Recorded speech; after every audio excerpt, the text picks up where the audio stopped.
Assalamualaikum warahmatullahi wabarakatuh. Perkenalkan, saya Afzal Rizky Ilmani dari kelas 423 Diploma 3 Pajak.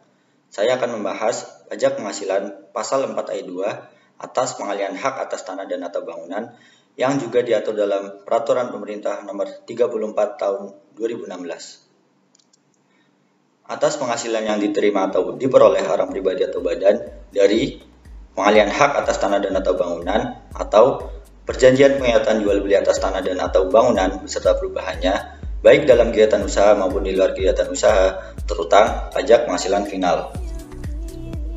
Objek pajak penghasilan final atas pengalihan hak atas tanah dan atau bangunan terbagi menjadi dua objek. Yang pertama, penghasilan dari pengalihan hak atas tanah dan atau bangunan. Pengalihan tersebut meliputi penjualan, tukar-menukar, pelepasan hak, penyerahan hak, lelang, hibah, waris, atau cara lain yang disepakati para pihak.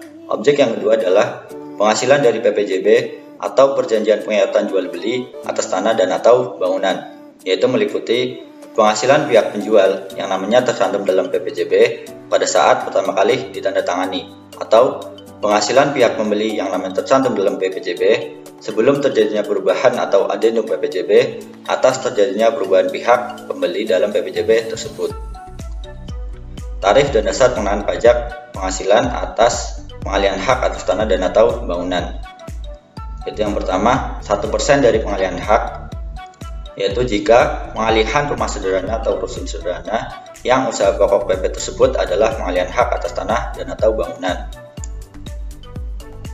Tarif 0% dari nilai pengalihan hak, yaitu jika pengalihan kepada pemerintah, BUMN, BUMD yang mendapat penugasan khusus pengadaan tanah bagi pembangunan kepentingan umum.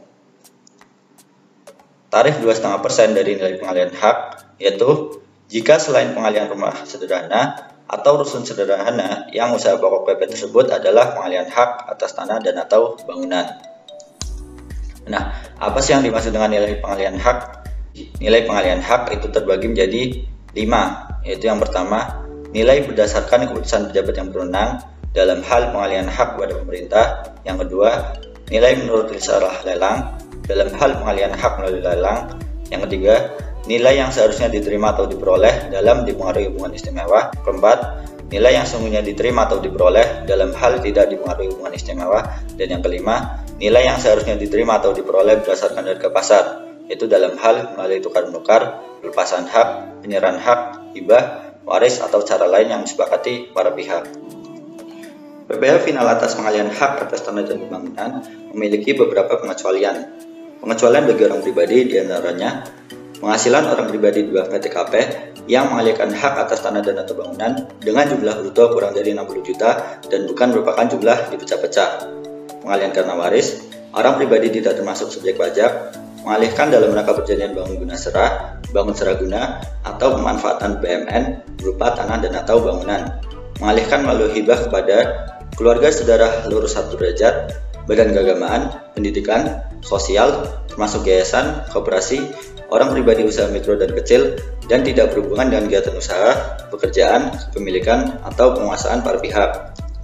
Pengecualian bagi badan diantaranya mengalihkan dalam rangka penggabungan, peleburan, atau pemekaran usaha dengan izin Menteri Keuangan menggunakan nilai buku.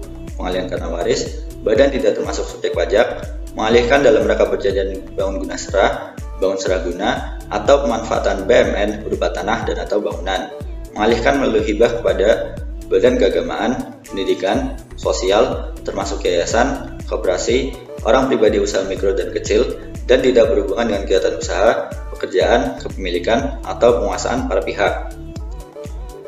PPh final ini terutang saat diterimanya sebagian atau seluruh pembayaran atas pengalihan hak tanah dan atau bangunan. Bagaimana jika saat utang tersebut bertepatan dengan hari libur? Jika bertepatan dengan hari libur, maka saat terutang adalah 1 hari kerja berikutnya setelah hari libur tersebut. Tempat terutang PPh final ini dibedakan menjadi 2, yaitu jika PP dengan usaha pokok pengalihan tanah dan atau bangunan terutang di KPP yang wilayah kerjanya meliputi lokasi tanah dan atau bangunan berada. Jika selain PP dengan usaha pokok pengalihan tanah dan atau bangunan terutang di KPP yang meliputi tempat tinggal OP atau kedudukan badan terdaftar tempat SPT tahunan diadministrasikan. Lalu untuk penyetoran dan laporan, ini dibedakan menjadi 3 aspek. Yang pertama, pengalihan melalui jual beli atau tukar-menukar kepada pemerintah.